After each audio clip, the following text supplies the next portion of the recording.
বন দপ্তরের উদ্যোগে আগরতলা রবীন্দ্র শতবার্ষিকী ভবনে যুবকদের জন্য এসএইচজি সিট মানি সিআইজি জেএলজি ঋণ এবং ড্রাইভিং লাইসেন্স বিতরণ কর্মসূচির আয়োজন করা হয়, যেখানে উপস্থিত ছিলেন দপ্তরের মন্ত্রী অনিমেষ দেববর্মা সহ অন্যান্যরা।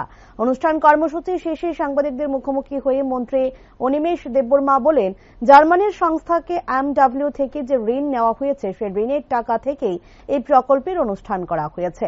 বিশেষ করে প্রতিটি গ্রামের একটি করে এসএইচজি কমিটি গঠন করা হয়েছে, আর এই কমিটির অন্তর্গত মহিলাদের স্বনির্ভর করে আর্থিক সহায়তা প্রদান করা হয়ে থাকে। একইভাবে এদিন প্রায় 3,60,00,000 টাকা তুলে দেওয়া হবে সেলফ হেল্প গ্রুপের মহিলাদের হাতে, যাতে করে তারা আগামী দিন নিজেদের এই কাজ আরো অনেক বেশি দীর্ঘায়ু করতে পারে।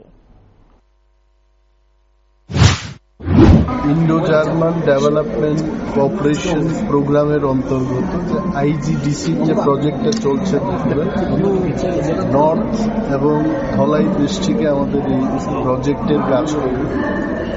এই প্রজেক্টের মূল উদ্দেশ্য হচ্ছে ক্লাইমেটটাকে ঠিক রেখে লাইভলিহুড প্রোগ্রামগুলো করা। জার্মানের যে সংস্থা কেএফডব্লিউ, এই সংস্থার থেকে যে টাকা আমরা ঋণ নিয়েছি, এই ঋণের টাকা দিয়ে কিন্তু এই প্রোগ্রামগুলো চলছে। তো আমাদের সেলফ হেল্প বিডিপিআইসি, প্রতিটি ভিলেজে আমাদের একটা করে কমিটি আছে যাকে আমরা বিডিপিআইসি। তো সেই সমস্ত বিডিপিকের অন্তর্গত সেলফ হেল্প গ্রুপ রয়েছে এবং সেলফ হেল্প গ্রুপদের স্বনির্ভর করতে গিয়ে আমরা তাদের আর্থিক সহায়তা দিয়ে থাকি। আজকে এখানে প্রায় 3.6 crore 3,60,00,000 টাকা সেলফ হেল্প গ্রুপের মধ্যে আমরা তুলে দেব, যাতে করে তারা লাইভলিহুডের কাজগুলো করবে। আপনারা দেখেছেন এখানে অনেকগুলো স্টল রয়েছে।